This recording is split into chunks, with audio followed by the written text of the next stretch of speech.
1 घंटे के लिए। तो इसमें आपने क्रिमिनल की जब तैयारी की थी, आपने प्री जब क्लियर किया है, कर लिया ना आपने प्री?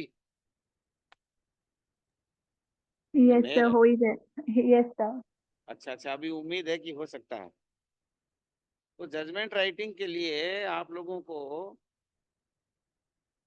अब चूंकि मेरा इसके ऊपर तगड़ा अनुभव नहीं है पढ़ाने का, मुझे आमने सामने पढ़ाने में ज्यादा, या फिर मैं गूगल मीट पे जब पढ़ाता हूँ तो सामने बच्चे दिख जाते हैं मेरे को। अब तो आपको नाम नजर आ रहे हैं, पता नहीं कौन कहाँ से सुन रहा है कि नहीं सुन रहा है। जब मैं बोलूँ सर और आपके समझ में नहीं आए ना, तो आप मुझे बता देना। ठीक है, मेरे आ रही है इस पे सब कुछ हो रहा है? मैं आप लोगों को विजिबल हूँ? यस सर, सर हम भी अपना वीडियो ऑन कर सकते हैं। अच्छा। नहीं, मैं दिखना चाहिए, आपका तो कोई बात नहीं, आपको दिखने से ज्यादा दिख जाएंगे तो मैं घबरा भी सकता हूँ ना बीच में। नहीं, यस सर, आप दिख रहे हो।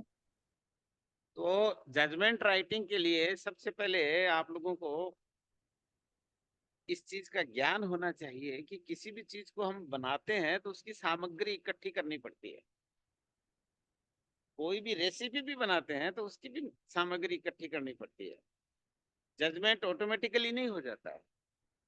For the purpose of writing of the judgment we have to assemble some things, we have to collect something. उसमें क्या क्या चीजें हैं? उसमें सबसे पहली बात आती है कि फैक्ट्स ऑफ द केस क्या थे। जब फैक्ट्स अपने पास में आ जाते हैं तो सबसे पहले क्रिमिनल मैटर्स में क्या होता है, प्रथम सूचना रिपोर्ट दर्ज होती है। प्रथम सूचना रिपोर्ट दर्ज होने के बाद में जो क्रिमिनल फोर्स है वो हरकत में आता है, पुलिस एजेंसी हरकत में आती है, इन्वेस्टिगेटिंग एजेंसी उसमें अपना काम शुरू करती है। और काम शुरू करने के बाद में during the course of investigation so many type of material is collected by the police during the course of investigation. जब अनुसंधान के दौरान जो मटेरियल कलेक्ट किया जाता है, उसके आधार पर पुलिस इस निष्कर्ष पे पहुंचती है कि वास्तव में क्या अभियुक्त जो आरोपी है उसके विरुद्ध जो आरोपित अपराध हैं वो बनने पाए जाते हैं या नहीं। यदि नहीं बनने पाए जाते हैं तो एफआईआर लगा देती है, और यदि बनने पाए जाते हैं तो चार्जशीट पेश करती है।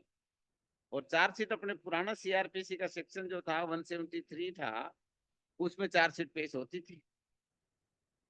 और 173 की चार्जशीट पेश हो जाने के पश्चात जो ही कंसर्निंग कोर्ट में चार्जशीट पेश होती है, तो कोर्ट उस मटेरियल के आधार पर और उसमें जो नामित आरोपी होते हैं उनके विरुद्ध कॉग्निजेंस लेता। कॉग्निजेंस लेने के बाद, ये बात आप लोगों को पढ़ाई होगी कहीं न कहीं जब आप पढ़े हो किसी कोचिंग वोचिंग में, तो कॉग्निजेंस हमेशा अपराध का होता है, अपराधी का नहीं होता।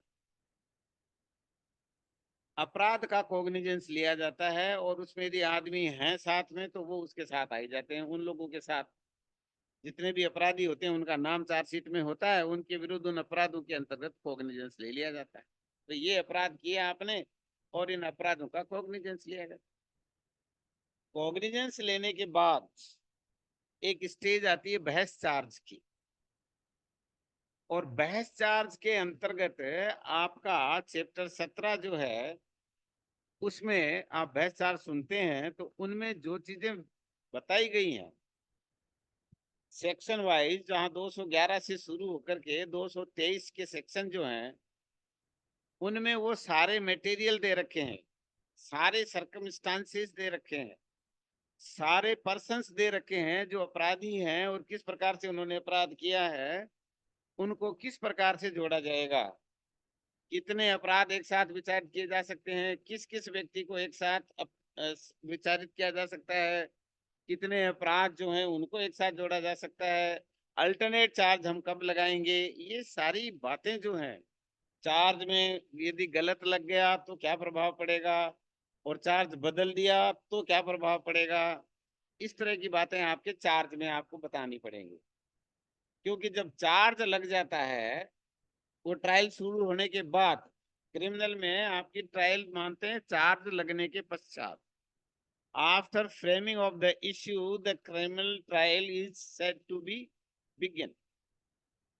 जब कभी भी चार्ज लग जाता है और चार्ज के बाद आपकी क्रिमिनल ट्रायल शुरू हो जाती है।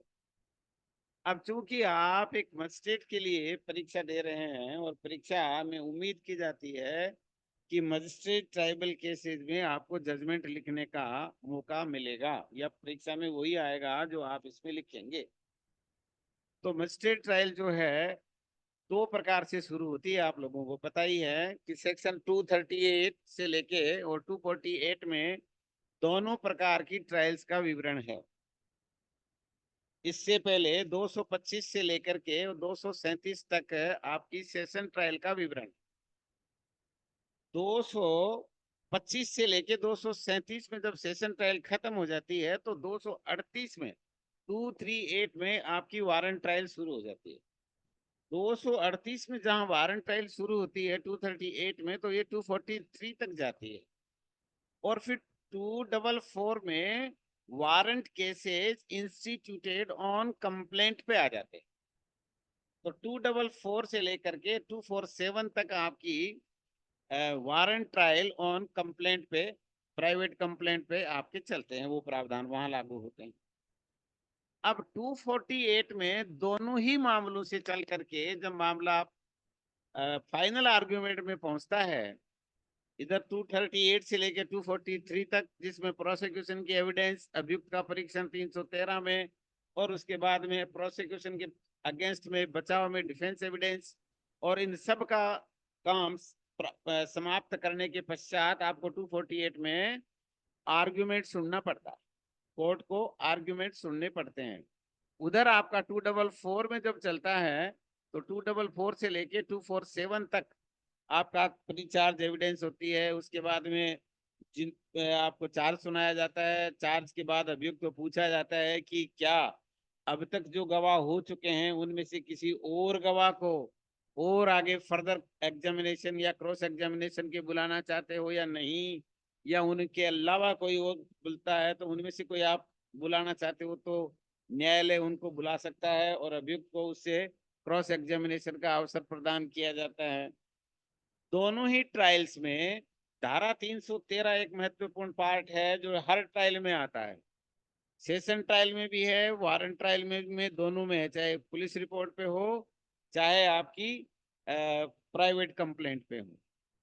अब प्राइवेट कंप्लेंट में सीधा ही अपन 244 में पहुंचते हैं यहाँ, लेकिन इससे पहले की प्रक्रिया आपको पता होनी चाहिए कि सेक्शन 200 में कंप्लेंट पेश होती है और वहां पे कॉग्निजेंस लिया जाता है। 200 में जो ही बयान लिखने शुरू किए तो 190 का कॉग्निजेंस पहले से हो गया होता है, और 200 में बयान लिए जाते हैं। फिर सारे बयान उस दिन पूरे नहीं होते हैं तो आगे किसी कारण से यदि एडजॉर्नमेंट हो जाता है तो 202 के बयान लिए जाते हैं।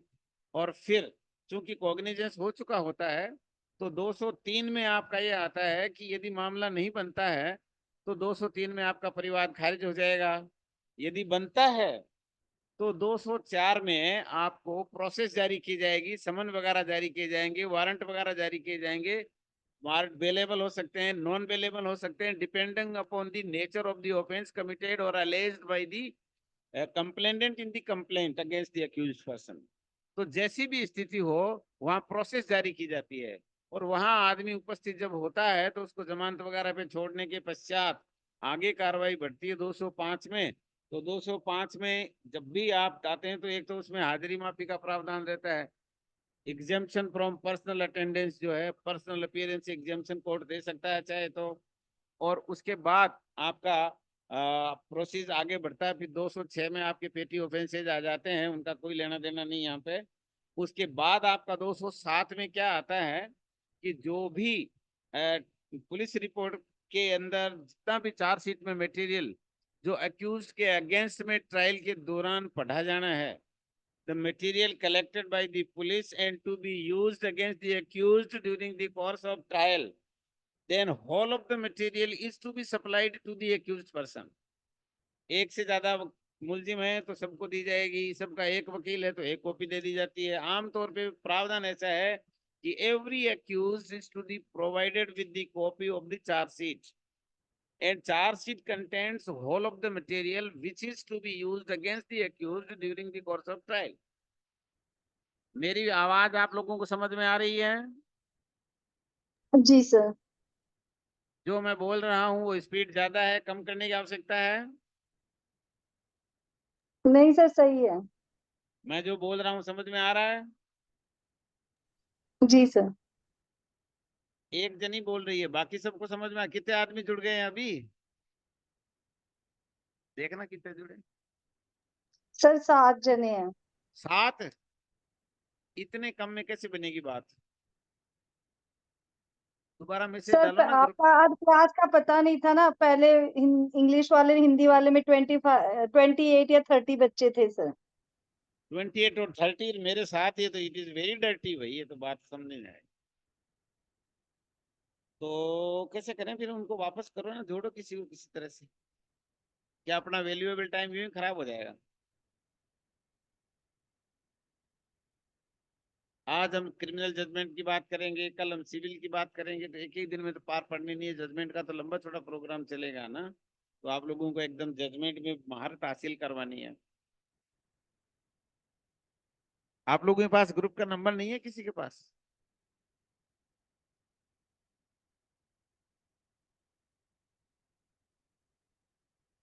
क्या ये बड़ी इंपॉर्टेंट क्लास होती है जजमेंट राइटिंग की? जजमेंट में लोग लिखते जरूर हैं, पर लिखते क्या है ये भगवान ही मालिक है। यहाँ जजमेंट राइटिंग में एवरी स्टेप, जैसे गणित में मैथमेटिक्स का सवाल करते हो तो हर स्टेप के नंबर होते हैं, इस प्रकार यहाँ भी हर स्टेप के नंबर होते हैं।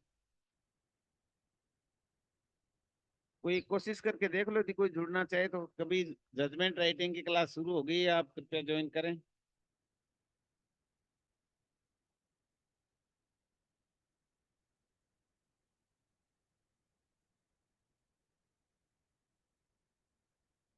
पहले कोई कहते हैं क्लास का अलग टाइम दे दिया था, 7 से 6 या 6 से 7, अच्छे कुछ दे दिया था।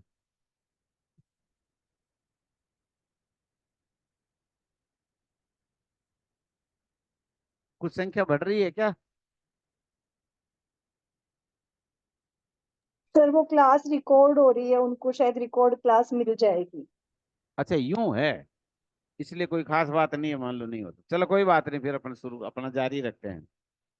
तो 208 में जो भी मटेरियल चार्जशीट में आया है पुलिस के द्वारा, वो सारा का सारा उसको मुलजिम को उपलब्ध कराया जाएगा।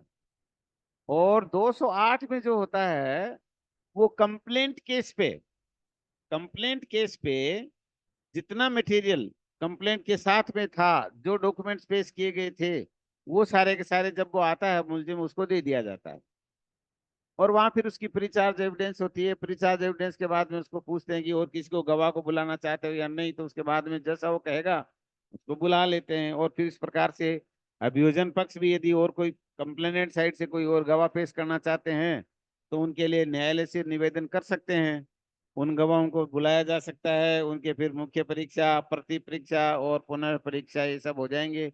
Examination in chief, cross examination और री एग्जामिनेशन, ऐसा हो जाएगा। उसके बाद जब अभियोजन पक्ष की और कंप्लेनेंट की जब साक्ष्य पूरी हो जाती है, उसके बाद अभियुक्त का परीक्षण दंड प्रक्रिया संहिता यानी क्रिमिनल प्रोसीजर कोड सेक्शन 313 के अंतर्गत उनका परीक्षण किया जाएगा मुलजिम का।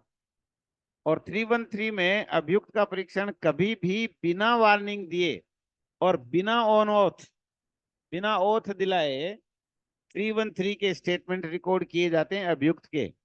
ये अलग से प्रावधान है, ट्रायल के बीच में इसका वास्ता नहीं है। लेकिन प्रैक्टिकली यहाँ आपका 231 जो होता है सेशन ट्रायल, उसके बाद में 313 का परीक्षण होता है। और उसके बाद यहाँ पर आपका अभियोजन पक्ष की जो भी साक्ष्य पूरी हो जाती है वारंट ट्रायल पे, उसके बाद 313 का परीक्षण होता है। ऐसे ही पुलिस रिपोर्ट पे यदि कंप्लेंट पेश हुई है तो उसमें कंप्लेनेंट की सारी एविडेंस पूरी होने के पश्चात 313 में अभियुक्त का परीक्षण किया जाता है। अभियुक्त का परीक्षण बिना ओथ के होता है। ओथ इज नॉट एडमिनिस्टर्ड, उसको शपथ नहीं दिलाई जाती है, बिना वार्निंग के होता है, एक से अधिक बार भी हो सकता है। और जो भी सवाल उसको पूछे जाते हैं वो सवाल किस आधार पे होते हैं?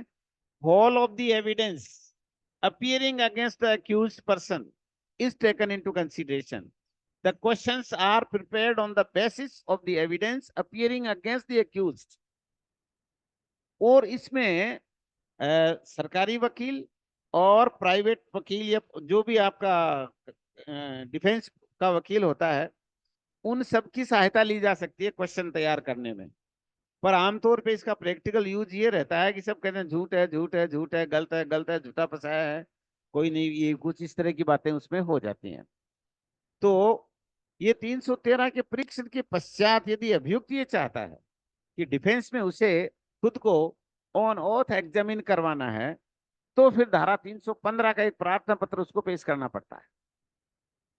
दंड प्रक्रिया संहिता यानी क्रिमिनल प्रोसीजर कोड के सेक्शन 315 में एक प्रार्थना पत्र पेश करेगा और उस प्रार्थना पत्र में अनुमति मांगेगा कोर्ट से, और कोर्ट से अनुमति मांगने के पश्चात उसको अपने ऑन ऑथ स्टेटमेंट देने की छूट मिलती है। बचाव में अपना स्टेटमेंट दे सकता है और बाकी अपने जितने भी गवाह वो पेश करना चाहता है वो सारे गवाह पेश कर सकता है। जब दोनों पक्षों के गवाह आ चुके होते हैं उसके बाद धारा 248 में आपका जजमेंट का बारी आता है, उस समय आपका निर्णय सुनाने की बारी आती है। सेशन ट्रायल में अपन चलते हैं तो वहां 235 में कन्विक्शन या एक्विटल का फैसला हो जाता है और फिर सजा के बिंदु पे सुनने के बाद में 236 में पहुंच जाते हैं। यहाँ सजा के बिंदु पे सुनने की बात भी 248 में ही है। अब अपन पहुंच गए हैं यहाँ पर 248 में। अब यहाँ अपन जब 248 में आर्ग्यूमेंट सुन लिए हैं तो फिर अपन निर्णय लिखाते हैं। अब निर्णय लिखाते समय एक फॉर्मेट होता है, ये तो आप किताबों में देखेंगे सब में एक जैसा लिखा हुआ है, कोई फर्क नहीं पड़ता। ऊपर ऊपर कहते हैं मोटे अक्षरों में न्यायालय का नाम लिख दीजिए, जहां वो स्थित है उसका स्थान का नाम लिख दीजिए, और कहाँ पर है वो पूरा विवरण उसका लिख दीजिए। जस्ट ऊपर वाली लाइन के नीचे आप पीठासीन अधिकारी का नाम लिखते हैं, तो यहाँ जजमेंट राइटिंग में एग्जामिनेशन में नाम आप लिखते नहीं है, जो भी स्टाइल डैश डैश डैश करके छोड़ देते हैं। उसके बाद में एक मुकदमा जब केस में पेश होता है तो चार्जशीट जब केस दर्ज रजिस्टर होता है, रजिस्टर जो इस पर्पज के लिए रखा जाता है उस रजिस्टर में उसकी एंट्री होती है और उसको एक संख्या दी जाती है, तो उस संख्या के आधार पर उस पर नाम लिखते हैं और इसको कहते हैं रेगुलर क्रिमिनल केस, और हिंदी में लिखते हैं नियमित फौजदारी प्रकरण। तो नियमित फौजदारी प्रकरण का संख्या लिख देंगे और उसका पर्टिकुलर ईयर लिख देंगे। और ये जो क्रिमिनल केसेस का रजिस्टर होता है हर साल नया बदलता है, और हर साल नया बदलता है तो एक से शुरू किया जाता है। बाद में पता लग जाता है कि भाई एक साल में कितने केसेस आए थे। अब आप जब उसका एक पूरा संख्यांक आ जाएगा तो उसमें एक CIS नंबर भी होता है, computer information sorry case information scheme होती है, तो एक CIS नंबर भी दिया जाता है, उसको ब्रैकेट में लिख देते हैं। उसके बाद जो आता है वो आपका क्या मुकदमा है, ये उसके अंदर आपका जो टाइटल आता है ना केस का, वो टाइटल लिख देते हैं।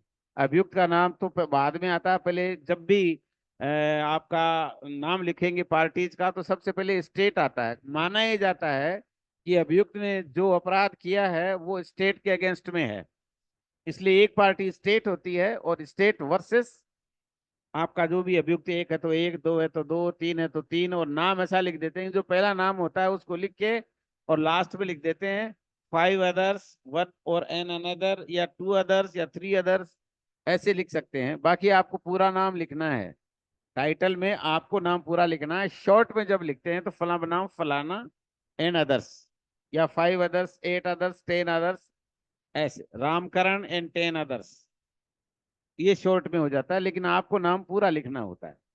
उसके बाद में क्या है आपका केस, किस धारा के अंतर्गत है, ये सब बातें लिखने के बाद अधिवक्ता जो है किस किस की तरफ से कौन कौन है, तो चूंकि पहले स्टेट है, स्टेट ही बिगिन करता अपना केस, तो उसको शुरू में वो लिख देता है कि स्टेट की ओर से अधिवक्ता फला फला।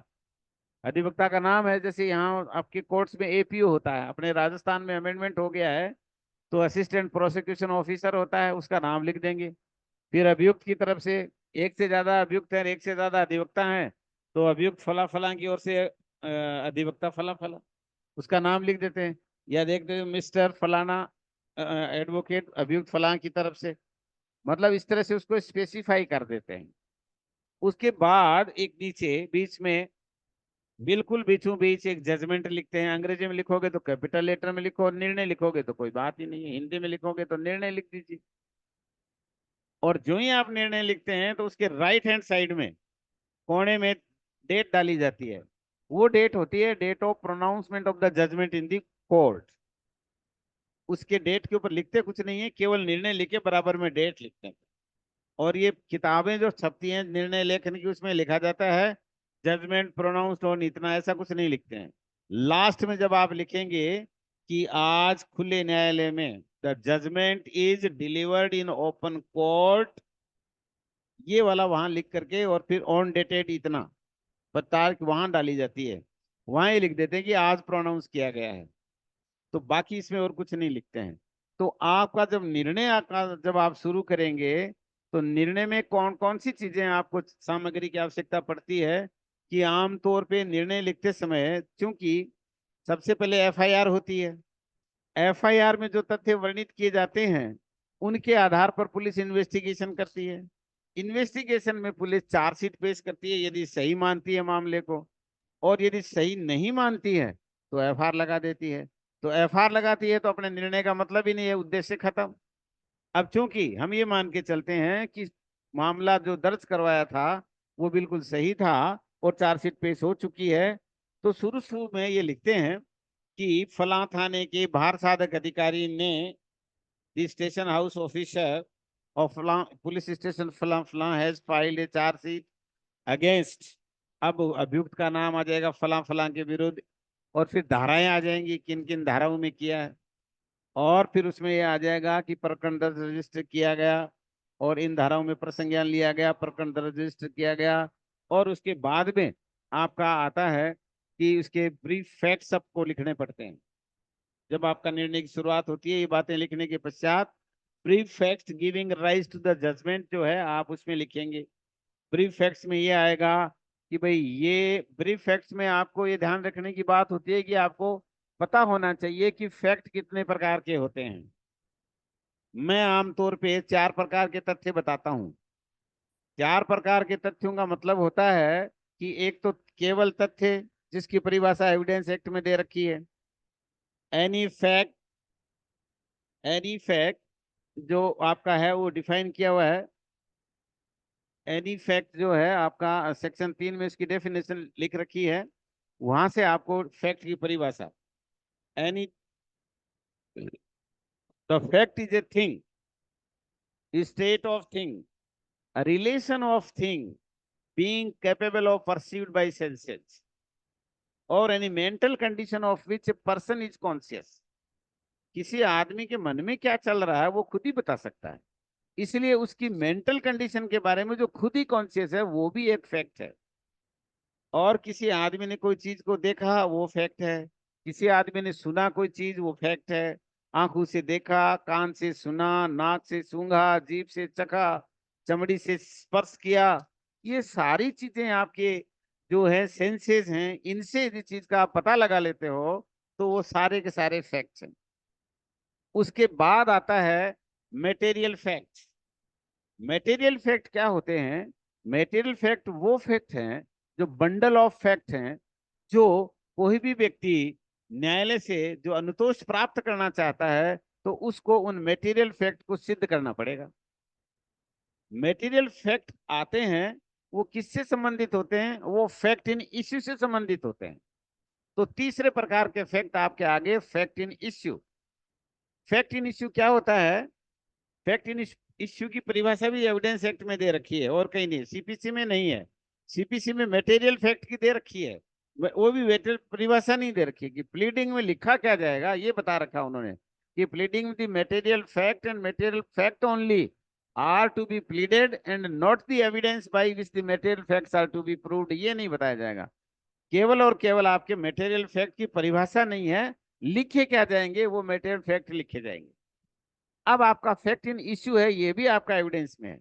तो एविडेंस एक्ट में फैक्ट इन इश्यू को डिफाइन किया है। वो क्या बोलता है कि fact in issue means and includes any fact by which either by itself or in connection with other facts, the existence, non-existence, nature or extent of any right, liability, disability, right, liability or disability asserted or denied in a suit or in any proceeding necessarily follows. ये आपके fact in issue हो गए। अब आपका fact in issue आने के बाद में अब आएगा आपका रेलेवेंट फैक्ट।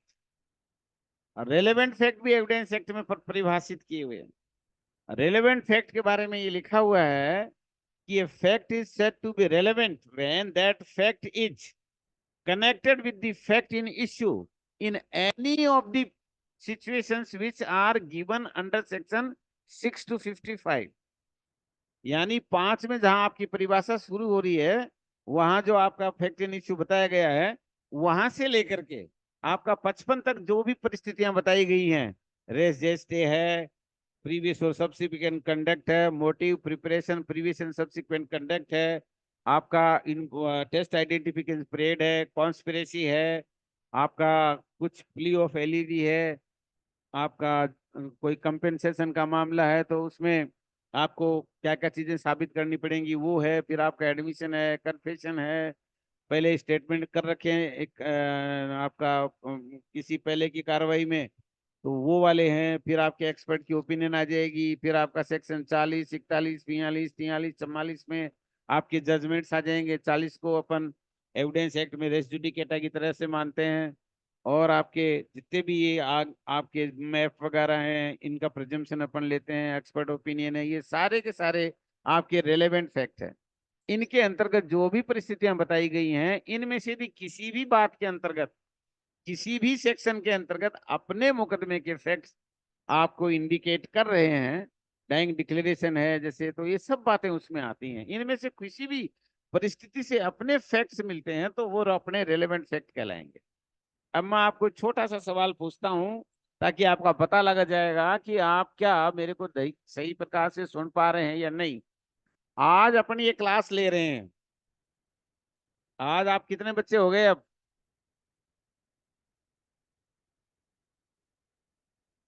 कितने? सर 8 हो गए। कितने? सर एक ही बड़ा है, 8। एक ही बड़ा है, अच्छा कोई बात नहीं। आप ये बताओ, आज अपनी ये क्लास चल रही है और 8 आप मेरे सामने बैठे हो, एक मैं 9वां हो गया, क्या आज अपनी ये जो क्लास चल रही है ये क्या रेलेवेंट फैक्ट है? हाँ जी सर, एलिफेंट बैंक करें आरजीएस मेंस की तैयारी के लिए। हैं? हाँ जी सर, सुसंगत तथ्य है आरजीएस मेंस की तैयारी के लिए। आरजेएस मेंस की तैयारी के लिए सुसंगत है, लेकिन आज की अपनी क्लास जो है अपने को तो किसी मतलब का है नहीं कोई, उसमें से कौन सा है, किसी भी तथ्य से संबंधित तो नहीं है। फिर भी आप इसको रिमोटली देखते हैं तो आरजेएस की तैयारी के लिए माना जा सकता है कि आरजेएस की तैयारी के लिए अपन पढ़ रहे हैं। लेकिन ये क्या है कि आरजेएस की तैयारी किसी अपराध से संबंधित नहीं है। यहाँ अपन जो भी बात कर रहे हैं वो केवल ट्रायल की बातें चलती हैं, तो आरजेएस की तैयारी किसी ट्रायल से संबंधित नहीं है। तो किसी भी फैक्ट इन इश्यू के साथ आज वाला जो अपन फैक्ट कर रहे हैं वो 6 से 55 के बीच में किसी भी चीज में नहीं आ रहा है। ऐसी पता नहीं कितनी क्लासें चल रही हैं, उनकी क्या रिलेवेंस।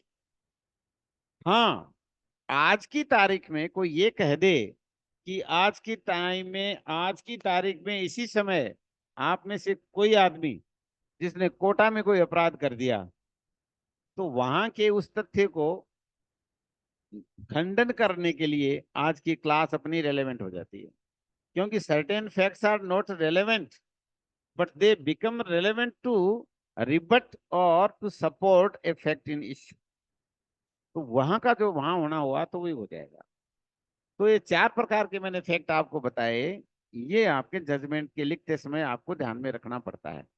कारण क्या होता है कि जब आप जजमेंट लिखेंगे तो आपको ये देखना पड़ेगा कि कौन सी चीज रिलेवेंट है, कौन सी चीज इररिलेवेंट है, कौन सी चीज एडमिसिबल इन एविडेंस है और कौन सी चीज एडमिसिबल एविडेंस नहीं है। क्या सारे के सारे जो रेलेवेंट फैक्ट हैं वो एडमिसिबल एविडेंस हैं? whether all the relevant facts are admissible in evidence? No, sir. No, sir. नहीं है ना। और क्या जो रेलेवेंट फैक्ट नहीं है वो एडमिसिबल एविडेंस हो सकते हैं?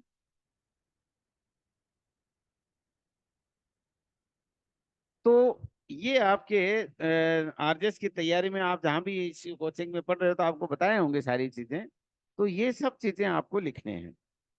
अब जजमेंट लिखते समय आपको क्रिमिनल केस में जब अपन वहां चार्जशीट पहुंच गए, कॉग्निजेंस ले लिया, कॉग्निजेंस लेने के बाद में अब अपने को फ्रेमिंग ऑफ चार्ज जब अपना आएगा तो फ्रेमिंग ऑफ चार्ज जैसे पुरानी सीआरपीसी के अनुसार चैप्टर 15 में है, नहीं सॉरी 17 में है, और सेक्शन 211 से अपन शुरुआत करके 223 तक देखते हैं, विभिन्न परिस्थितियां इसमें आई हुई हैं। तो चार्ज लगाते समय यदि आपको चार्ज का चैप्टर यदि पढ़ा हुआ नहीं होगा तो चार्ज कैसे लगाओगे आप? अब चार्ज में क्या क्या बातें लिखेंगे ये आपका 211 बताता है। क्या क्या अपराध का विवरण ज्यादातर उसमें आ जाता है कि कहाँ था, क्या किया, क्या हुआ, ये सारी बातें आपके 211 में आ जाती हैं। यदि पहले की कोई दोष सिद्धि है तो 211 साथ में आ जाती है। फिर दिन दिनांक समय स्थान और अक्यूज के नाम वगैरह हैं, ये 212 में लिखने पड़ते हैं। उसकी सहायता से हम चार्ज में डालेंगे कि ये है आपने फला आदमी के साथ मिलकर फलानी दिनांक को फला समय पर इस प्रकार का आपने अपराध किया। अब आपका 213 आता है। 213 में क्या मोडस ऑपरेंडी होती है, यानी आपने कौन से तरीके से अपराध किया, तो और विस्तृत जानकारी आपको चार्ज में मिल जाए इसके लिए आप 213 की सहायता ले लीजिए। फिर 214 जो आता है उसमें जो परिभाषा विशेष में नाम दिया हुआ अपराध का वो लिखना है जिसमें सजा का प्रावधान दिया हुआ है। जैसे मर्डर की परिभाषा 300 में है पुराने वाला, लेकिन उसकी सजा 302 में है, तो कभी भी चार्ज 300 का नहीं लगता, चार्ज हमेशा 302 का लगेगा। अब आप देखिए कि 302 का चार्ज लगने के बाद आप ये देखिए कि 378 में चोरी को परिभाषित किया गया है, लेकिन चार्ज यदि खुले में चोरी हुई है तो 379, ड्वेलिंग हाउस में हुई है और कोई ऐसे स्थान पे हुई है जहाँ प्रॉपर्टी सेफ रखने के लिए वो काम में लिया जाता है, यानी बिल्डिंग, टेंट, वेसल, व्हीकल, और वो आपका जो भी है any place use for worship इत्यादि में जहाँ हुई है तो वो आपका 380 में आ जाएगा।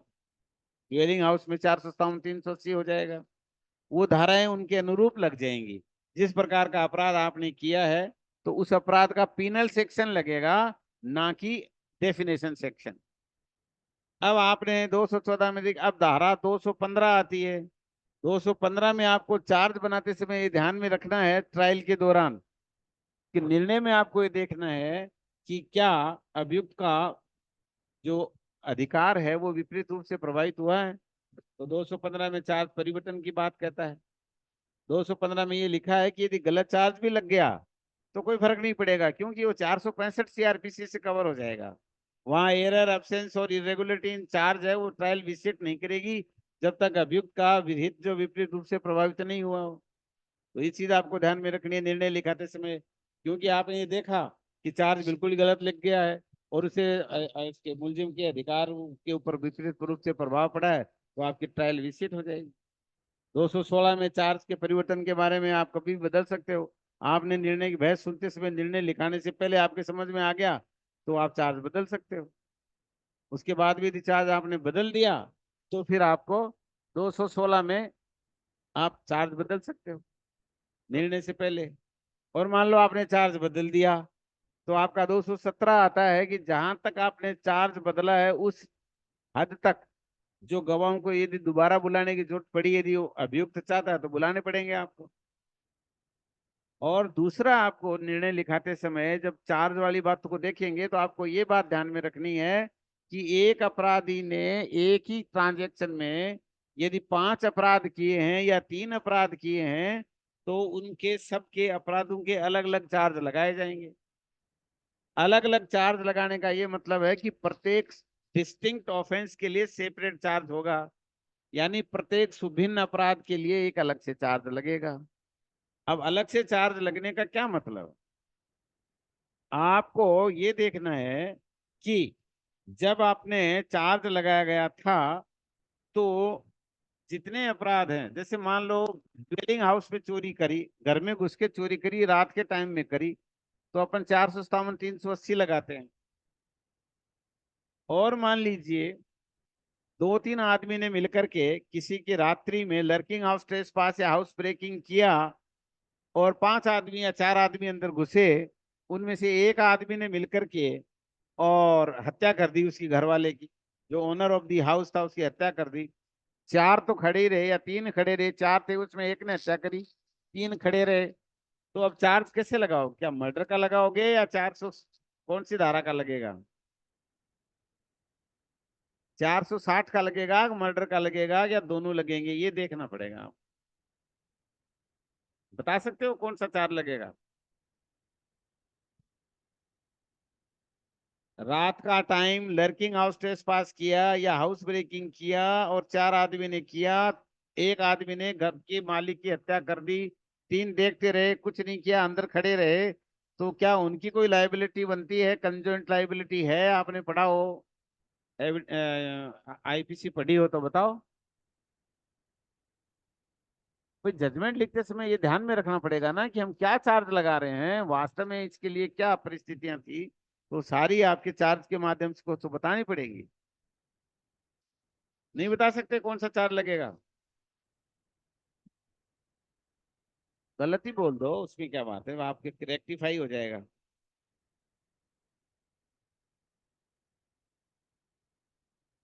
ये पी कौन है? पूजा है क्या?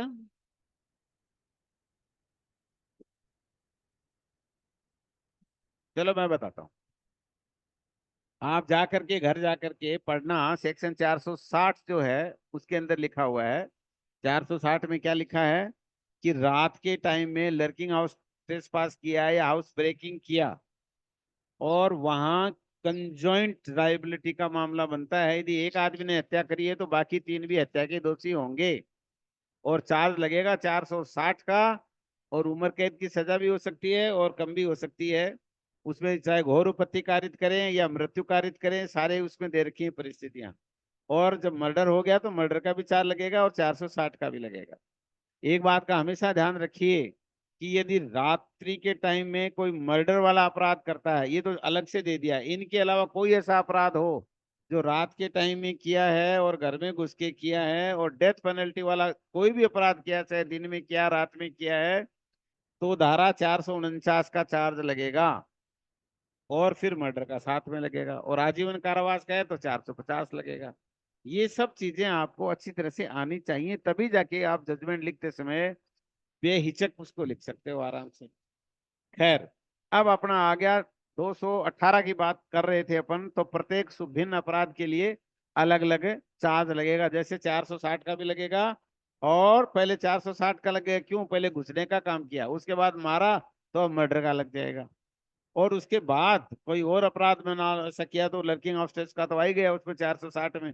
बाकी और कोई अपराध किया होगा, किसी अंदर मान लो एक से ज्यादा आदमी थे तो किसी को घोर प्रतिकारित कर दी, तो भी ये 460 में आ जाएगा, और आईपीसी का दूसरा अपराध लग जाएगा, in accordance to the weapon use for causing such type of grievous hurt.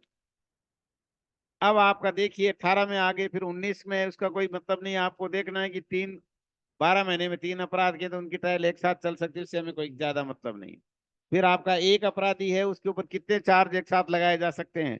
एक अपराधी ने यदि सेम ट्रांजेक्शन में 5 अपराध कर दिए तो पांचों अपराधों का साथ चार्ज लगा करके उसका विचारण किया जा सकता है। अब जो सबसे महत्वपूर्ण बात आ रही है वो आ रही है 221 में, आपको अल्टरनेट चार्ज लगाने वाली बात है। अल्टरनेट चार्ज क्या होता है? कई बार ये स्थिति ऐसी होती है, परिस्थितियां ऐसी होती हैं कि उसको बार बार पढ़ने के बाद भी स्थिति स्पष्ट नहीं हो रही है, ये पता नहीं लग पा रहा है कि अपराध है कौन सा, मर्डर है या culpable homicide not amounting to murder है, 360 है या 308 है। इस प्रकार की स्थिति हो जाती है। 324 लगेगा या 326 लगेगा, 325 लगेगा या 326, इस प्रकार की स्थिति हो जाती है। तो फिर आपको अल्टरनेट चार्ज लगाना चाहिए। अल्टरनेट चार्ज लगाते हैं तो इसकी आवश्यकता क्यों पड़ती है? इसकी आवश्यकता इसलिए पड़ती है कि अल्टरनेट चार्ज यदि आपने नहीं लगाया और आपने छोटे अपराध का चार्ज लगा दिया और बाद में बड़ा अपराध साबित हो गया, charge was framed in respect of minor offence whereas by the evidence laid by the prosecution during the course of trial major offense is proved. Now you can't convict that particular accused person for that major offense. इसलिए बड़े अपराध का charge लगा करके छोटे में conviction किया जा सकता है बिना चार्ज लगाए, लेकिन छोटे अपराध का चार्ज लगा करके और बिना चार्ज लगाए बड़े अपराध में कन्विक्शन नहीं किया जा सकता। मीनिंग देयर बाई 324 का चार्ज लगाया लेकिन साबित 326 का हो गया तो भी आप 326 में कन्विक्शन नहीं कर सकते। 304 कल्पेबल होमिसाइड नॉट अमाउंटिंग का चार्ज लगाया और सिद्ध हो गया मर्डर का तो मर्डर में कन्विक्शन नहीं कर सकते। इसलिए आपको यहाँ जजमेंट लिखते समय देखना पड़ेगा कि हमने चार्ज कौन सा लगाया है। तो चार्ज लगाते समय सावधानी बरतनी चाहिए, क्योंकि आप जजमेंट के लिए मटेरियल तैयार कर रहे हो, लास्ट में आपको जजमेंट लिखना है, तो ये शुरू में शुरू से लेके अंत तक कोई भी गलती आपको नहीं करनी है। तो अल्टरनेट चार्ज इसीलिए जरूरी होता है कि छोटे बड़े अपराध का आपको पता होना चाहिए। अब छोटा बड़ा अपराध आप कैसे समझेंगे कि क्वांटम ऑफ पनिशमेंट से देखेंगे या इंग्रेडिएंट्स ऑफ द ऑफेंस देखेंगे? बता सकता है आप में से कोई छोटा बड़ा अपराध क्या होता है?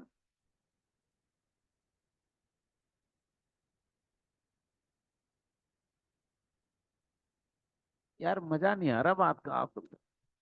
आप छोटा बड़ा अपराध नहीं समझते? अरे भाई, आपको छोटा बड़ा अपराध देखते समय क्वांटम ऑफ पनिशमेंट नहीं देखना है। चार्ज लगाते समय आपको ये देखना है कि अपराध है कौन सी कैटेगरी का। अपराध के इंग्रेडिएंट्स मिलने चाहिए। जैसे मैं कहूं कि क्या 325 के अंतर्गत दंडनीय अपराध 326 के अंतर्गत दंडनीय अपराध का छोटा अपराध है क्या? तो का छोटा नहीं है ये। 325 326 का छोटा अपराध नहीं है, 325 326 से छोटा अपराध है। लेकिन 324 जो है वो 326 का छोटा अपराध है और 326 से छोटा अपराध भी है। वो दोनों है, उससे छोटा भी है और उसका छोटा भी है, क्योंकि दोनों के इंग्रेडिएंट्स मिलते हैं। इसी प्रकार से 304 जो है culpable homicide not amounting to murder, murder का छोटा अपराध है। 304 बी जो है वो मर्डर का छोटा अपराध नहीं है, मर्डर से छोटा अपराध है। लेकिन यदि आपने अल्टरनेट चार्ज नहीं लगाया और मान लो कल को आपका दहेज हत्या साबित नहीं हुई और मर्डर साबित हो गया, तो यदि अल्टरनेट चार्ज नहीं लगाया तो आप उसमें मर्डर में कन्विक्शन नहीं कर सकते। तो अल्टरनेट चार्ज भी ये है। और 222 यही कहता है कि बड़े में चार्ज लगाया था और बड़ा साबित नहीं हो तो छोटे में कन्विक्शन हो सकता है, बच नहीं सकता। लेकिन छोटा चार्ज लगा के बड़े में कन्विक्शन नहीं हो तो फिर बच जाएगा उस। 223 में ये दे रखा कि कितने आदमी थे जिनको एक साथ विचार किया जा सकता है। कोई अपराध का करने वाला होगा, अबेटमेंट वाला होगा, अटेम्प्ट वाला होगा, सारे के सारे एक साथ, चाहे कितने ही संख्या में हो, वो सबको एक साथ विचार किया जा सकता है। तो ये आपका चार्ज लगाते समय ये चीजों को ध्यान में रखना पड़ेगा। अब आप देखिए, आपने चार्ज लगा दिया, चार्ज लगाने के बाद में एविडेंस आई, एविडेंस आने के बाद में अभियोजन पक्ष की एविडेंस आती है पहले, उसके बाद में अभियोजन पक्ष अपने मौखिक साक्ष्य के अलावा डॉक्यूमेंट्री एविडेंस भी पेश करता है। डॉक्यूमेंट्री एविडेंस पेश करता है, उसके बाद में उसकी साक्ष्य समाप्त हो जाती है और साक्ष्य समाप्त हो जाने के पश्चात मैंने आपको बताया था मुलजिम का परीक्षण किया जाता 313 में। उसके बाद डिफेंस विटनेस आ जाती है और डिफेंस विटनेस आ जाने के पश्चात अब आपका आर्ग्यूमेंट शुरू होता है। आर्ग्यूमेंट के बाद अपन निर्णय की स्थिति में पहुंच जाते हैं।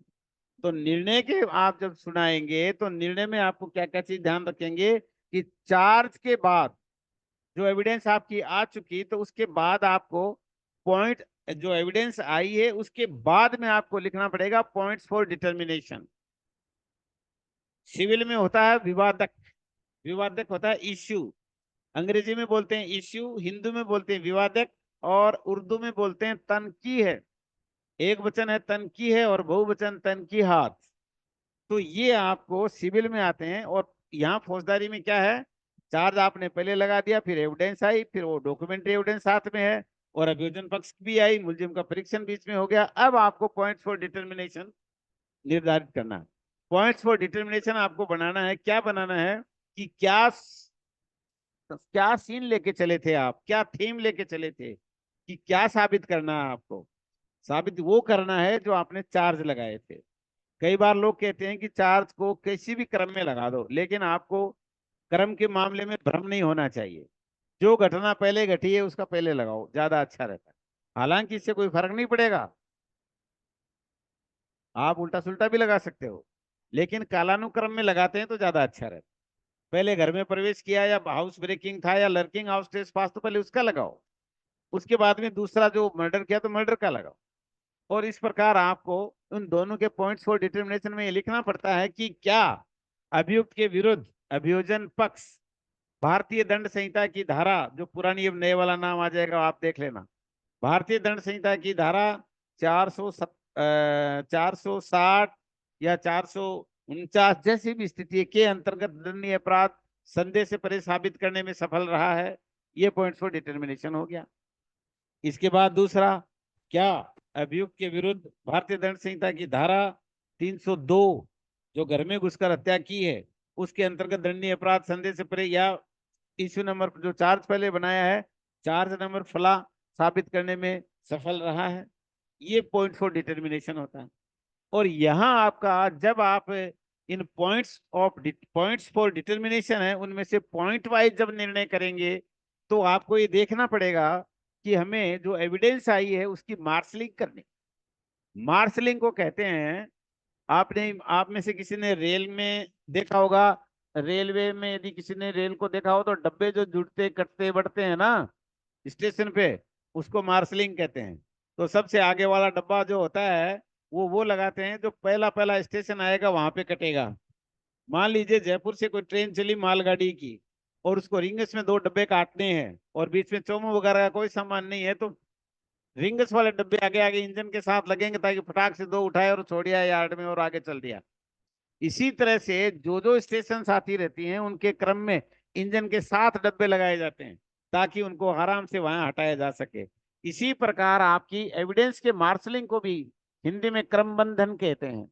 मार्शलिंग आपको ऐसा करना पड़ेगा, आपके टीपी एक्ट में आपका मोर्गेज में भी क्रमबंधन है, 81 में मार्शलिंग है, 92 में सब्रोगेशन है। तो वहां भी आपको ध्यान रखना पड़ेगा, इस शब्द का कई जगह यूज होता है। तो सब्जेक्ट में अपने को यहाँ पर मार्शलिंग का ये मतलब है कि हमें जो एडजस्ट करना है, इस मार्शलिंग में जो क्रमबंधन करना है वो हमें एविडेंस का करना है। अब एविडेंस का क्रमबंधन कैसे करेंगे? अब आप देखिए कि अभियोजन पक्ष ने अपने मामले के समर्थन में मान लो 6 गवाह पेश किए और अपना पहला पॉइंट फॉर डिटर्मिनेशन ये था कि क्या अभियुक्त ने गृह रात्रो प्रच्छन्न गृह अतिचार या रात्रो गृह भेदन किया, ये वाला था। तो इस संबंध में कौन कौन से गवाह ने इस बिंदु पे एक साक्ष्य दी है उनको एक साथ लिखिए, उनके स्टेटमेंट को इस संबंध में इसी पॉइंट से रिलेटेड।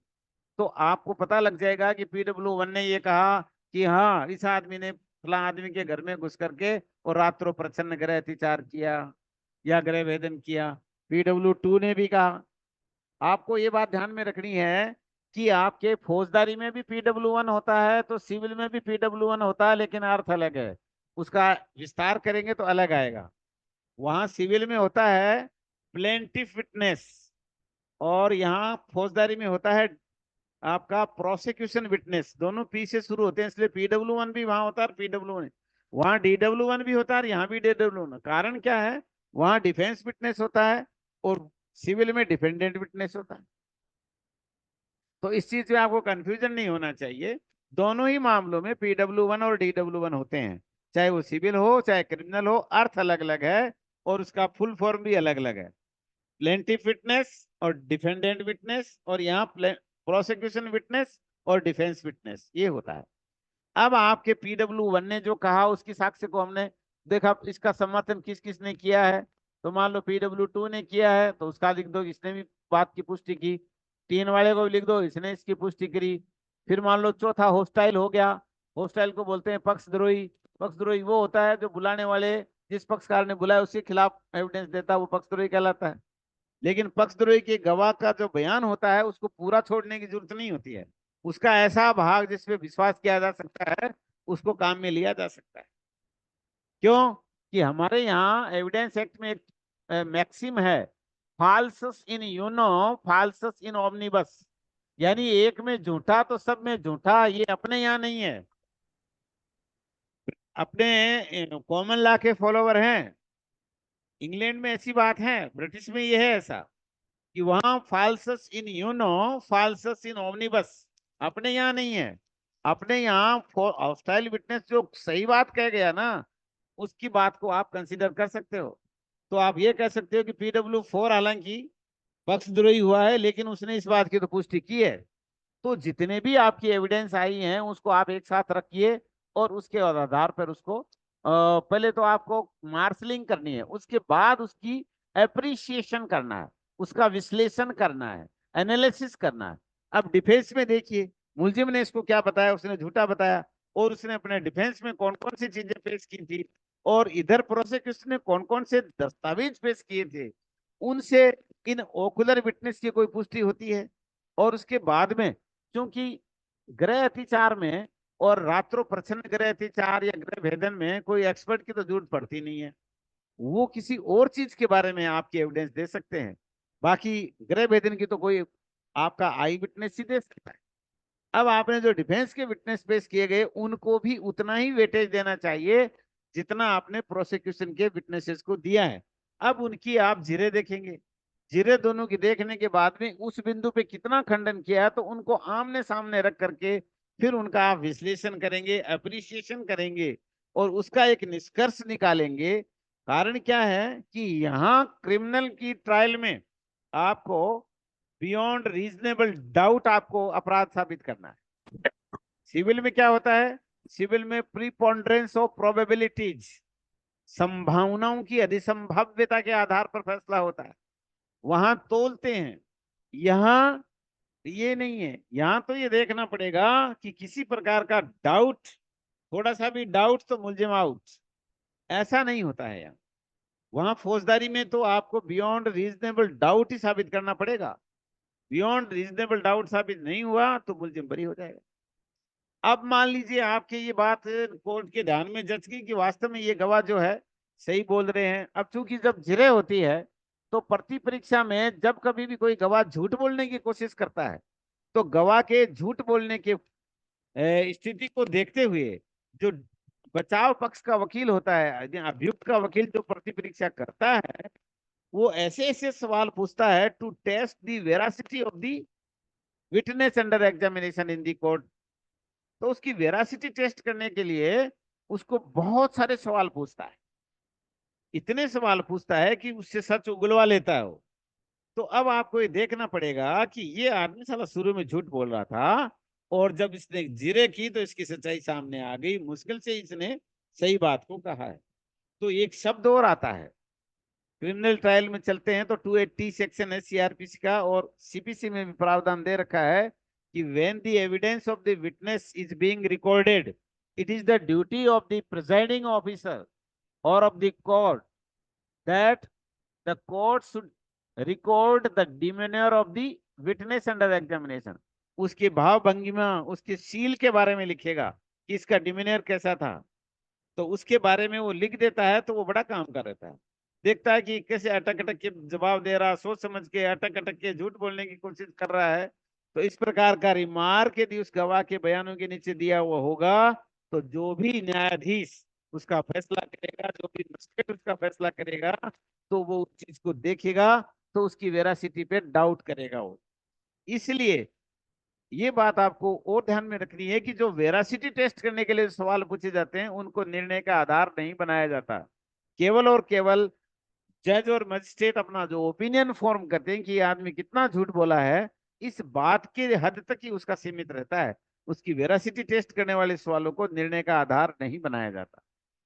अब जब आपके गवाहों के बयान एक बिंदु पे हो गए तो न्यायालय उनके आधार पर आराम से निष्कर्ष निकाल सकता है कि वास्तव में ये बियॉन्ड रीजनेबल डाउट, इसका गृह अतिचार, रात्रो गृह भेदन, रात्रो प्रच्छन्न गृह भेदन, जो भी चार्ज लगाया है, जो पॉइंट फॉर डिटर्मिनेशन है, उसके संबंध में अभियोजन पक्ष की और डिफेंस पक्ष की जो गवाही आई है उसके आधार पर कुछ मामला बनता है या नहीं बनता है, बियॉन्ड रीजनेबल डाउट साबित हुआ कि नहीं हुआ, तो वो उस हिसाब से उसको डिसाइड कर देगा, निर्णय करेगा उस बिंदु पे कि या तो साबित हो गया या ना साबित हो गया।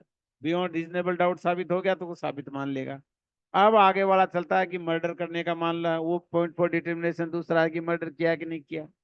अब मर्डर जब करता है तो जो ही एफआईआर दर्ज होती है, मौके पे पुलिस आती है, एक्सपर्ट भी आते हैं, आजकल तो एक्सपर्ट आते हैं, मौके पर नक्शा मौका बनाते हैं, हालात मौका बनाते हैं, साइट प्लान बनाते हैं।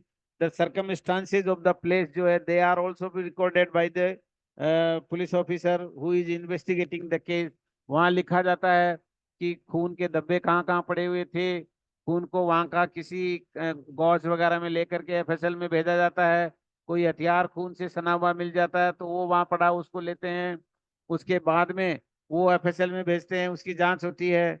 और उस धारदार हथियार जो मिलता है या कोई भी हथियार मिलता है उस पे खून लगा हुआ होने के कारण वो उसका रेलेवेंट फैक्ट आ जाएगा, और वो आपका मान लीजिए अभियुक्त की सूचना पे उसने दफा 27 की सूचना दी होगी और उसके अनुसरण में वो चीजें बरामद की होंगी, तो फिर वो उसके अगेंस्ट में पड़ी जाएंगी। और इस प्रकार से ये भी देखा जाएगा कि जिस चाकू को घोंपना बताया है तो नंगा तो वो था नहीं, वो उस आदमी के पेट के ऊपर यदि चाकू मारा है या कहीं भी लगा जहाँ को जो कपड़ा पहना हुआ था उस कपड़े में उतना कट लगा कि नहीं लगा। ये सारी चीजें विशेषज्ञ के द्वारा बात सामने आती हैं, और वो जितना भी आइटम होता है उनको सीज करके सील मोहर करके और माल खाने में जमा करा देते हैं।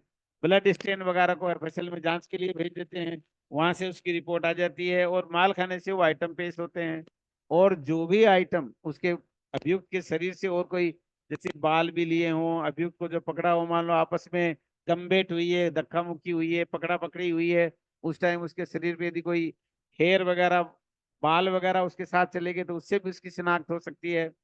और मान लो दिन का टाइम था और अभियुक्त को अपराध करते हुए देख लिया तो टेस्ट आइडेंटिफिकेशन परेड भी कराई जाती है। टेस्ट आइडेंटिफिकेशन परेड में जो है आर्टिकल्स की भी होती है, ऑर्नामेंट्स की भी होती है और आदमी की भी होती है।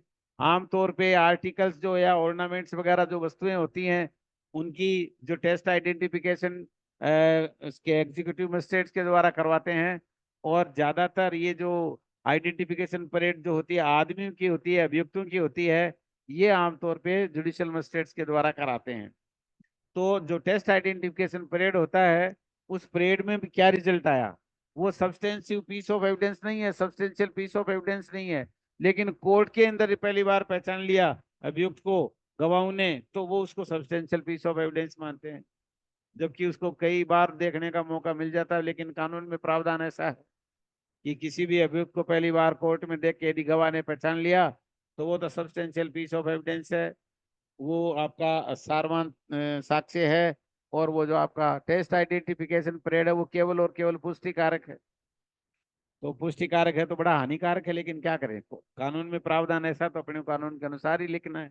तो टेस्ट आइडेंटिफिकेशन का रिजल्ट आता है, मजिस्ट्रेट के बयान भी होते हैं, कुछ ऐसी रिपोर्ट होती हैं जो बिना उनके गवाहों को बुलाए वो एडमिसिबल एविडेंस हैं। 294 है, 293 है, साइंटिस्ट वगैरह की रिपोर्ट आती है वो हैं। एफएसएल रिपोर्ट को भी ज्यादातर बुलाते नहीं है, मान लेते हैं। तो इस प्रकार के जितने भी हैं वो आपको निर्णय लिखते समय ध्यान में रखना पड़ेगा। अब इन चीजों को ध्यान में रखते हुए आप निर्णय जब लिखने बैठेंगे तो आपको ये भी पता लगना चाहिए, ये भी पता होना चाहिए कि निर्णय अपन कौन सी भाषा में लिख रहे हैं। भाषा जो है आमतौर पे राज्य सरकार जिस राज्य का मामला होता है वो निर्धारित करती है कि कौन से कोर्ट की कौन सी भाषा होगी, हाई कोर्ट को छोड़ करके। फिर आपको निर्णय कौन सी भाषा में लिखना है, निर्णय उस भाषा में लिखना है, एविडेंस कौन सी भाषा में रिकॉर्ड की जानी है। मान लो एविडेंस ऐसी भाषा में करी जो मुलजिम बोल तो कुछ भाषा में रहा है और आप समझ ही नहीं रहे हो, तो आप इंटरप्रेटर की मदद ले सकते हो, तो वो भी आपके लिए एक दुविधाजनक है। फिर यदि मान लो आपने निर्णय अंग्रेजी में लिख दिया और कोई दूसरा उनका आदमी पहचान नहीं पा रहा है, मुलजिम ना ना उसका वो है, और यदि दोनों पहचान पा रहे हैं तो कोई दिक्कत नहीं है।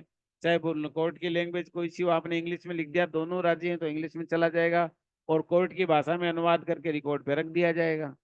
तो ये भी आपको ध्यान रखना है कि हम लैंग्वेज कौन सी लिख रहे हैं।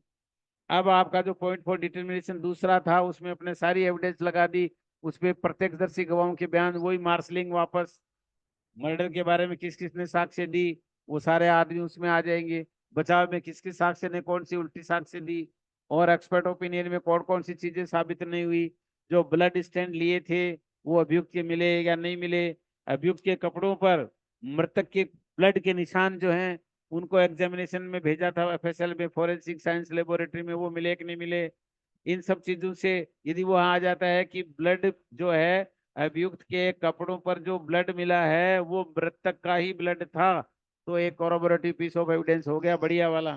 तो इसके आधार पर आप इस निष्कर्ष पे पहुंच सकते हैं कि ऑकुलर विटनेस और साइंटिफिक एक्सपर्ट की रिपोर्ट, एफएसएल वाले की रिपोर्ट, इनको सबको साथ आप इनकी कंजॉइंट रीडिंग करते हैं तो आप अपराध को संदेह से परे साबित मान सकते हैं। और ये आपको जरूरी है कि भाई किसी आदमी की मृत्यु साबित करना है, कोई किसी का डाइंग डिक्लेरेशन वगैरह साबित करना है तो पहले उसकी मृत्यु साबित करना जरूरी हो जाता है। तो ये आपको पहले जरूरी है कि डेड बॉडी की शिनाख्त हुई है कि नहीं हुई है। लेकिन भारत में ऐसा नियम नहीं है कि यदि किसी आदमी की मृत्यु का किसी पे आरोप लगा तो उसके डेड बॉडी का मिलना जरूरी है। कॉर्पस डेलिक्टाई वाला रूल यहाँ नहीं है। कोई अपराधी यदि ये कहते हैं कि भाई इसने फलां आदमी की हत्या की है तो उसकी डेड बॉडी का मिलना जरूरी नहीं है अपने भारत में। दूसरी जगह होगा पता नहीं, लेकिन भारत में इसका कॉर्पस डेलिक्टाई जो शब्द है वो लिखा हुआ है कि डेड बॉडी का मिलना जरूरी नहीं है। जैसे अंधा कानून में पिक्चर बनी थी ना, वो तो जीवित ही निकला, दूसरे आदमी का थोबड़ा बिगाड़ करके लाश उसी की बता दी गई थी। तो ये आपका जजमेंट में लिखते समय इन चीजों को ध्यान में रखना पड़ेगा। फिर जब आप मजिस्ट्रेट हो तो जब आप इस नतीजे पे पहुंचे कि वैसे तो मैंने आपको मर्डर का बता दिया, ये आपके काम का नहीं है क्योंकि मजिस्ट्रेट को तो मर्डर की ट्रायल में करना नहीं है। अब आप गौर उपपत्ति का ले सकते हो। ग्रीवियस हर्ट बोलते हैं लोग वहां, ये ग्रीवियस हर्ट नहीं है, ये ग्रीवस हर्ट है। GRIVOUS है। क्यों, इसमें वीएस का कोई मतलब नहीं है, वी से पहले आई आती है इसलिए आगे उसका उच्चारण नहीं होगा। ये ग्रीवस हर्ट है। तो ग्रीवस हर्ट का आप चार्ज लगा सकते हैं। और चार्ज लगा करके अब आपको ये देखना है कि आप निर्णय लिखते समय जब उसको आप सजा के बिंदु पे कन्विक्शन करने के पश्चात जब आप उसको सजा के बिंदु पे सुनेंगे तो सजा के बिंदु पर सुनने के लिए उसको मौका देंगे कि भाई क्यों इसको कम सजा दी जाए। तो कम सजा दिए जाने के लिए उसके डिफेंस के और प्रोसिक्यूशन के आप आर्गुमेंट सुनेंगे। पहला अपराध है भावावेश में कोई चोटकारित की गई है, ग्रेव एंड सडन प्रोवोकेशन में की गई, तो राइट ऑफ प्राइवेट डिफेंस वाला भी इसमें आ जाता है। कई चीजें कंसीडर करने के बाद में मान लीजिए ग्रेव एंड सडन प्रोवोकेशन में किसी को घोर उपत्ति कारित कर दी तो 335 में चला जाएगा, बहुत कम सजा मिलेगी वहां। और वैसे आप मानोगे तो मान लो घोर उपत्ति की सजा इस धारदार हथियार से 326 में चला जाएगा, ब्लंट वेपन से 325 में 7 साल की सजा है। तो ये चीजें आपको देखनी है। और अब आपको ये देखना है कि एक से अधिक अपराध यदि आपने ट्राई किए एक ही विचारण में, मान लो 4 अपराध किए, 323 का था, 325 का था, 326 का था और 324 का भी था, और घर में घुस के मारने का था, मान लो तैयारी करके घुसे तो 452 का और लगा दिया दिन में घुसे तो। अब 5 अपराध में मान लो किसी आदमी को आपने सजा दे दी, आप केवल मजिस्ट्रेट हो और आपको 3 साल की सजा देने का पावर है, 50,000 रुपए का आप जुर्माना कर सकते हो। अब आपको ये पता है कि सेक्शन 30 को जब आप पढ़ेंगे तो आप अपनी पावर का दुगना तक सजा दे सकते हो। या ना, जिसको 3 साल की पावर है वो 6 साल तक दे सकता है। अब अपराध आपके पास में 4 हैं, या 323 है, 325 है, 324 है और 326, और एक आपका गृह अतिचार का भी house trace pass by with preparation है 452। 5 अपराध हो गए और सजा दे सकते हो आप केवल 6 साल की, दोनों को मिलाकर अलग अलग धाराओं में। एक अपराध में 3 से ज्यादा नहीं दे सकते, लेकिन सारे अपराधों को कम्युलेटिव इफेक्ट आप देखेंगे तो आप 6 साल तक दे सकते हो। और मान लीजिए आप एसीजेएम हो या सीजेएम हो तो आप 14 साल तक दे सकते हो, एक अपराध में 7 साल तक का दे सकते हो। तो अब आपको 6 साल वाली सजा को इन 5 अपराधों में बांटना है। तो आप कह सकते हो 326 में 2 साल, और वो आपका रात्रों प्रच्छन्न गृह वो दिन में प्रिपरेशन के साथ गया 7 साल की सजा, उसमें 1 साल, 325 में आपको फिर 1 साल, तो दो दो 4 हो गई, अब बची 6 साल। तो आपका 6 महीने की सजा आप 3 महीने की 323 में दे सकते हो, 24 में 6 महीने की दे सकते हो, यानी पूरा करके आप उसका टोटल जो है 6 साल बता सकते हो। और एसीजेएम या सीजेएम रैंक के हो तो आप 14 साल तक दे सकते हो। तो ये भी आपको ध्यान में रखना है कि भाई मैं अपने पावर को एक्सीड तो नहीं कर रहा हूँ। और ये बात तब लागू होती है जब आप 325 में ज्यादा उसको बढ़ा हुआ दंड दिलवाने के लिए सीजीएम को वो अपनी फाइल नहीं भेजते हो तब। अब एक बात आती है कि आपको जुर्माना भी करना है। जहाँ एंड लिखा हुआ है, एंड फाइन लिखा हुआ, वहां आपको जुर्माना करना लाजमी है। और जुर्माना करना यदि जरूरी है, if you are inflicting fine with imprisonment, then you have also mentioned it mentioned in the judgment that in default of payment of fine he has to further undergo imprisonment for such and such period। अब ये देखना है कि आपको जुर्माने के व्यतिक्रम में in default of payment of fine कितनी सजा कर सकते हो, क्या रिग्रेस कर सकते हो या सिंपल कर सकते हो, ये आपको ध्यान में रखना चाहिए। मान लो आपको पावर नहीं है, आपने रिग्रेस ठोक दी, मान लीजिए उस अपराध के लिए रिग्रेस ऑफ इम्प्रिजनमेंट मेन अपराध में नहीं है तो जुर्माने के बदले में भी नहीं कर सकते आप। यदि अपराध के लिए रिग्रेस इम्प्रिजनमेंट और आइदर डिस्क्रिप्शन का दे रखा है, सिंपल भी है रिग्रेस है, तो भी आप जुर्माने के व्यतिक्रम में तब आप उसको रिग्रेस या सिंपल दोनों दे सकते हो। अब ये है कि आईपीसी को पढ़ते हैं तो एक मजिस्ट्रेट जो है वो अपने पावर का नहीं, जो अपराध के अंदर जो दे रखी सजा उसका 1/4 तक दे सकता है। लेकिन सीआरपीसी में आओगे तो उसकी पावर का 1/4 है। दोनों में कंफ्यूजन हो गया।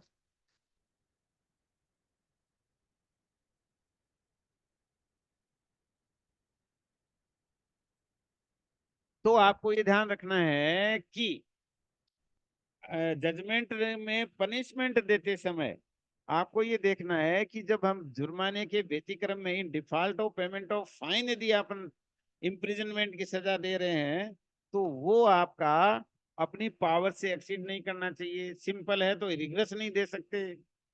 ये चीजें आपको ध्यान में रखनी है। और कई बार ये रहता है कि आपने 3 उसमें 4 उसमें यूं कर दी और बाद में आपने कुछ नहीं लिखा, तो एक के बाद एक सजा चलेगी। और यदि आपने लिख दिया कि सारी सजाएं साथ चलेंगी तो जो एक आपने दी थी उसी में सारी समायोजित हो जाएंगी। पहले कोई जैसी पीसी में आपकी अवधि बिताई गई है तो आपको निर्णय के समय ध्यान रखना है कि जैसी पीसी में जो भी अवधि बिताई गई है वो 428 के अंतर्गत उसमें से समायोजित की जाएगी। मान लो 2 महीने पहले रह चुका है, 4 दिन तो रह गया आपका, 10 दिन तो रह गया पीसी में और 2 महीने रह गया जेसी में, तो 2 महीने 10 दिन की अवधि आप जो इन्फ्रिंजमेंट दे रहे हो उसमें से घटाई जाएगी। अब आपका ये रहता है कि एक आदमी को मान लो सजा कर दिया आपने और सजा करने से पहले वो जेल में ही था, जमानत पे छूटा ही नहीं, और आपकी मैक्सिमम सजा जो है आपने उसको 5 साल की दी जबकि वो 6 साल रह गया अंदर। अब 6 साल के रह गया और आपने जुर्माने के व्यतिक्रम में उसको सजा एक्स्ट्रा दे दी, तो ये जो जुर्माने के व्यतिक्रम में जो आपने एक्स्ट्रा सजा दी है वो उसमें समायोजित नहीं होगी। जुर्माना या तो जमा कराना पड़ेगा या जुर्माने के बदले में उसको और आगे कारावास का दंड भुगतना पड़ेगा। ये चीजें ध्यान में रखनी पड़ेंगी। अब आपका ये रहता है कि आप जब जुर्माना दे रहे हो, सब कुछ कर रहे हो, तो आपको ये भी ध्यान में रखना चाहिए, आजकल पहले पिनोलॉजी होती थी आजकल विक्टिमोलॉजी भी हो गई, तो आपको ये भी ध्यान में रखना पड़ेगा कि मुलजिम जो है उसको आप सजा या उसका बिंदु या उसका पक्ष देखते समय आपको ये भी देखना है, पीड़ित का पक्ष भी देखना पड़ेगा। और पीड़ित का पक्ष देखते समय आपको ध्यान रखना पड़ेगा कि पीड़ित को प्रॉपरली कंपेंसेट किया जाना चाहिए, तो उसको आप क्षतिपूर्ति दिलवाएंगे तो वो कैसे दिलवाएंगे, तो वो आपका 357 में भी दे रखा है, यहाँ आप जुर्माना भी कर सकते हैं 357 में। और आगे विक्टिम कंपेंसेशन स्कीम भी लगा रही है 357A B, आगे खूब सारी जुड़ी हुई है, उनको भी आपको ध्यान में रखना पड़ेगा।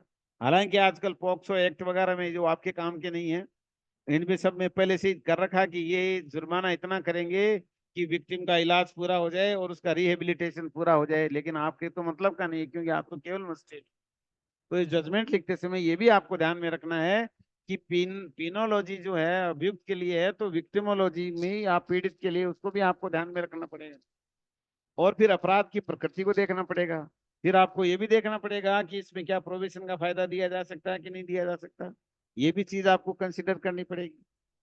क्योंकि पहला अपराध होता है तो कई चीजें ऐसी ध्यान में रखनी पड़ती हैं कि जिनमें प्रोविजन का फायदा आपको आमतौर पर दिया ही जाता है। तो वहां प्रोविजन का फायदा देते समय धारा 5 में सामने वाले पीड़ित व्यक्ति को आप अच्छी तरह से कंपेंसेट कर सकते हो। तो ये आपका मोटा मोटा आप जो जजमेंट लिखेंगे तो इसके लास्ट में आपके लास्ट में जो भी चीजें लिखेंगे पूरा निर्णय ऊपर होता है और लास्ट में उसका ऑपरेटिंग पार्ट होता है, उसको ऑर्डर बोलते हैं। ऑर्डर जो है सिविल में भी होता है, क्रिमिनल में भी होता है। ऑर्डर में फिर क्या आता है, उसका सार आ जाता है कि इस प्रकार उपरोक्त विवेचन के आधार पर अभियुक्त फला फला को इन इन धाराओं के अंतर्गत दंडनीय अपराध में दोष सिद्ध किया जाता है, और दोष सिद्ध किए जाने के बाद में वो दंड के बिंदु पे जो सुनते हैं वो ऑपरेटिंग पार्ट आपका नीचे से अलग से आता है। तो ऊपर या तो लिख देते हैं इन धाराओं में जो बरी किया जाता है, इनमें दोष सिद्ध किया जाता है, एक्विटल हो गया, और कुछ में आपको सजा दी जाती है। तो सजा वाले बिंदु जब आप देंगे तो उसमें ये होगा कि मतलब 325 में दोषी पाए जाने पर इतने साल का जुर्माना, नहीं इतने साल की सजा और इतना जुर्माना, और जुर्माना नहीं जमा कराने पे 21 साल की अतिरिक्त कारावास की सजा वो और भुगतेगा। इस तरह से आप उसमें लिख करके और लास्ट पे लिख देते हैं साइन करके, और फिर दोबारा से एक लाइन लिखते हैं कि निर्णय आज खुले न्यायालय में दिनांक इतना को पढ़ करके सुनाया गया। 327 कहता है ना, न्यायालय खुला ही माना जाता है। Court is treated as open for every person. आजकल कुछ रेस्ट्रिक्शंस लग जाते हैं, क्यों हर व्यक्ति के लिए खुला नहीं रख सकते। पोक्सो के या महिलाओं के यदि कोई विचारण चलते हैं तो कैमरा ट्रायल होती है, तब आदमी को बाहर निकाल देते हैं। अदरवाइज कोर्ट रूम में जितने आदमी सहजता से आ सकते हैं उतने आ सकते हैं, उनके लिए कोई मनाही नहीं है। कोर्ट की प्रोसीडिंग्स देखने के लिए आप जा सकते हो, आपके लिए कोर्ट ओपन रहता है। तो खुले न्यायालय में, और उसकी शुद्ध हिंदी लिखने वाले होते हैं, विवृत न्यायालय में सुनाया गया तारीख तारीख डालते हैं उसमें। तो एक तो शुरू में तारीख होती है और एक अंत में तारीख होती है, और वो फॉर्मेट होता है। और फॉर्मेट आप धीरे धीरे जब लिखेंगे तो सारे याद हो जाते हैं, कोई मुश्किल चीज कुछ भी नहीं है। तो अभी अपना 1.5 घंटा के करीब हो गया है लेक्चर, आज इसको समाप्त करते हैं। कल इसी प्रकार की बातें यदि अपन मिलेंगे तो सबको बता देना। तो कल अपन सिविल का जजमेंट कैसे लिखते हैं, वहाँ इश्यूज कैसे बनाए जाते हैं, कौन कौन से मटेरियल के आधार पर इश्यू बनाए जाते हैं, ये कल हम आपको बताएंगे।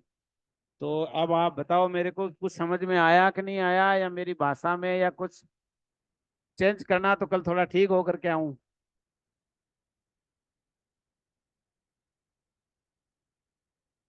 अरे कोई तो बोलो, कितने 8 जने तो थे। ओके है सर। कुछ समझ में आया? हाँ जी सर। कोई स्पीड ज्यादा थी या कम थी, या क्या मतलब? आप नहीं ठीक सर, ठाक? सब ठीक था। सब सब ठीक ठीक था? था। हाँ जी सर। कल आओगे क्लास में? हाँ जी सर। तो कल धन्यवाद सर। अच्छा लगा आपका लेक्चर सुन के। मेरा नेचर तो बहुत बुरा। लेक्चर लेक्चर अच्छा लेक्चर सर लेक्चर, लेक्चर। अच्छा मैं कहा नेचर। नेचर तो मेरा शुरू से ही ठीक है, लेक्चर तो होना ही नहीं, है। लेक्चर भी बहुत अच्छा है सर। हाँ, चलो अच्छा किया, थैंक यू। धन्यवाद सर। Okay, thank you. देखो मैंने पूरा बताने की कोशिश की है वैसे। ये लो।